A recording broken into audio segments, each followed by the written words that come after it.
నిన్న రాజస్థాన్లోని ఉదయపూర్లో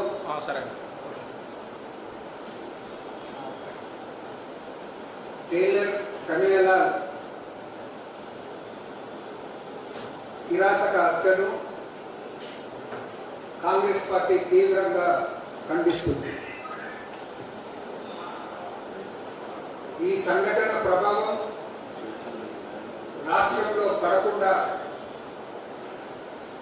ప్రజలు అప్రమత్తంగా ఉండాలని, సంయమనం పాటించాలని కూడా విజ్ఞప్తి చేస్తుందని మాట మనం చేసుకుంటాం.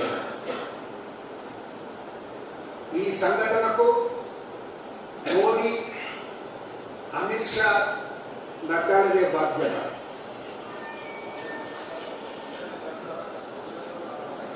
భారతదేశం ఒక సెక్యులర్ దేశం అని మర్చి ఈ ప్రభుత్వం, కేంద్రంలో ఉన్న బీజేపీ ప్రభుత్వం దేశంలో మతతత్వాలు చెలరేగే విధంగా వ్యవహరించడం, ప్రోత్సహించడం దురదృష్టకరం. కేంద్రంలో ఉన్నటువంటి బీజేపీ ప్రభుత్వం రెచ్చగొట్టే వారిని అదుపులో పెట్టలేకపోతున్న విషయాన్ని కూడా మీకు స్పష్టం చేస్తా ఉన్నాం. ఇంత జరుగుతున్నా మోడీ తన మన్ కీ బాత్ ఎందుకు చెప్పడం లేదనే మాట మీరు ప్రశ్నిస్తా ఉన్నారు. బీజేపీ ముఖ్యమంత్రులు, బీజేపీ అధ్యక్షులు,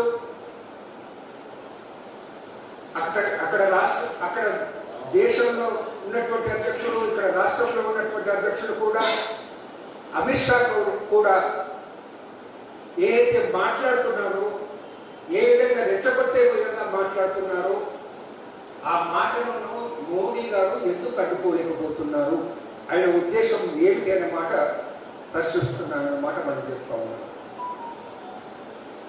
కొందరేమో ఒకవైపు మత విద్వేషాలను రెచ్చగొడుతూ మాట్లాడుతూ, ఇంకొక వైపు ఇటువంటి సంఘటన జరిగినప్పుడు ఖండిస్తున్నారు. మీ ఖండనలో ఈ దేశ ప్రజలకు విశ్వాసం లేదు అనే మాట మనం చేస్తాం. మీకు మీ ఖండనలో చిత్తశుద్ధి ఉంటే మతాల వారీగా ప్రజలు విభజించి రెచ్చగొట్టే మాటలు అనేది మీరు మానుకోండి అనే విషయాన్ని కూడా మనం చేస్తూ ఉన్నాం. మతాల వారీగా ఎవరు రెచ్చగొట్టినా వారిపై ఎంబడే చర్యలు తీసుకోవాలి, ఆయా పార్టీలను రద్దు చేయాలనే విషయాన్ని కూడా మేము డిమాండ్ చేస్తా ఉన్నాం. ఇక దేశంలో పరిస్థితి ఎట్లుందంటే, నేను సంఘటన చూసిన తర్వాత ఒకరిని ఒకరు చూసి అనుమానించుకునే పరిస్థితులు ఏర్పడుతుంది. ఒకరితో కలిసి మాట్లాడేటప్పుడు అతడు మరుక్షణంలో ఏ విధంగా దాడి చేస్తాడో అర్థం కానటువంటి పరిస్థితులు అనేది ఇది దేశంలో దేశ భవిష్యత్తుకు చాలా చెడు పరిణామాలకు దారితీస్తుందన్నమాట మనం చేస్తా ఉన్నాం. ఇంకొక మాట, ఇవాళ ప్రధానమంత్రి యొక్క వస్తున్న సందర్భంలో బీజేపీ జాతీయ సమావేశాలు జరుగుతున్నటువంటి సందర్భంలో ఒక ఎగ్జిబిషన్ ఏర్పాటు చేస్తాము ఆ సమావేశ స్థలంలో అన్నమాట ఒక బీజేపీ నాయకుడు అనేది వాళ్ళు మాట్లాడుతుంటే నేను టీవీలో చూడటం జరిగింది. అందులో తెలంగాణ సంస్కృతిని ప్రతిబింబించే విషయాలతో పాటు రథాకారులకు సంబంధించినటువంటి కూడా చిత్ర ప్రదర్శన ఉంటుందన్నమాట వారు మనవి చేయడం జరిగింది. నేను బీజేపీ వారిని ప్రశ్నిస్తా ఉన్నాను, ఆ రథాకారుల సంఘటన గురించి మీరు ఆ చిత్ర ప్రదర్శనలో ఏర్పాటు చేసి మీరు ఎవరిని ఉరిగొల్పటానికి చేస్తున్నారన్నమాట నేను మిమ్మల్ని ప్రశ్నిస్తా ఉన్నాను.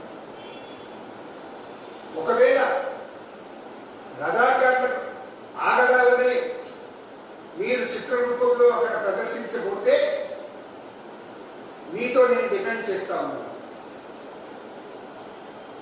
రజాకార్ల ఆడాలు ఒక ఎత్తు అయితే పోలీస్ యాక్షన్ అంటే 1948లో జరిగిన పోలీస్ యాక్షన్లో జరిగిన సంఘటనల యొక్క ప్రదర్శన కూడా ఏర్పాటు చేయండి. అప్పుడే చరిత్ర పట్ల సమన్యాయం చేసిన వారు అవుతామనే విషయాన్ని నేను వారికి విజ్ఞప్తి చేస్తా ఉన్నాను. నేను పుట్టినాటికే హైదరాబాద్ సంస్థానం విలీనం జరిగింది భారతదేశంలో. కానీ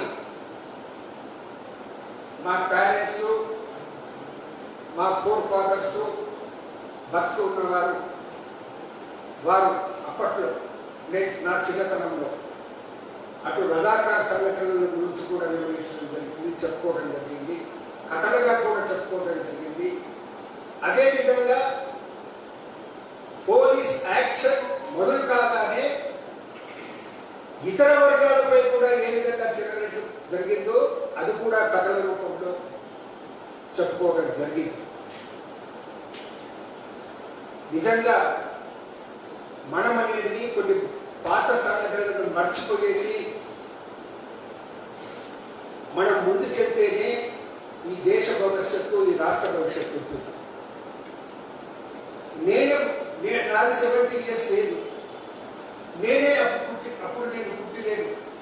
ఆ మూమెంట్ టైంలో చూచాయగా మా ఫాదర్స్ వాళ్ళు చెప్పినప్పుడే వినడం జరిగింది. ఈ కొత్త జనరేషన్కు మాత్రం ఆ సంఘటనలు తెలియదు. మర్చిపోయిన ఆ సంఘటనలు మళ్ళా రేకెత్తించి మీరు ఈ యువతకు నష్టం చెయ్యొద్దనే మాట నేను మనవి చేసుకుంటూ, మోడీ గారు ఇప్పటికైనా కానీ మీరు మీ నోరు విప్పండి, ఈ ఆగడాలకు అనేది అడ్డు పెట్టండి. మీ బీజేపీ నాయకులు, మీ మంత్రివర్గ సహచరులు, మీ హోంమంత్రి మోడీ గారు, మీ బీజేపీ ప్రెసిడెంట్స్ అన్ని స్టేట్స్లో, ఇంక్లూడ్ తెలంగాణ స్టేట్లో వారు మాట్లాడుతున్న దానికి మీరు అడ్డుకట్ట కడితేనే మనము ఇతరులను నిందించే అవకాశం కలుగుతుందన్నమాట. మీరు చూస్తున్నారు ఐ డ్రీమ్ న్యూస్ ని. Please subscribe I dreams. For more videos, subscribe I dream. Please subscribe for more videos. I dream. I dream. For more videos, subscribe I dream. Please subscribe. Subscribe I dream channel. Do subscribe. I dream. I dream channel ని subscribe చేయండి. do watch I dream.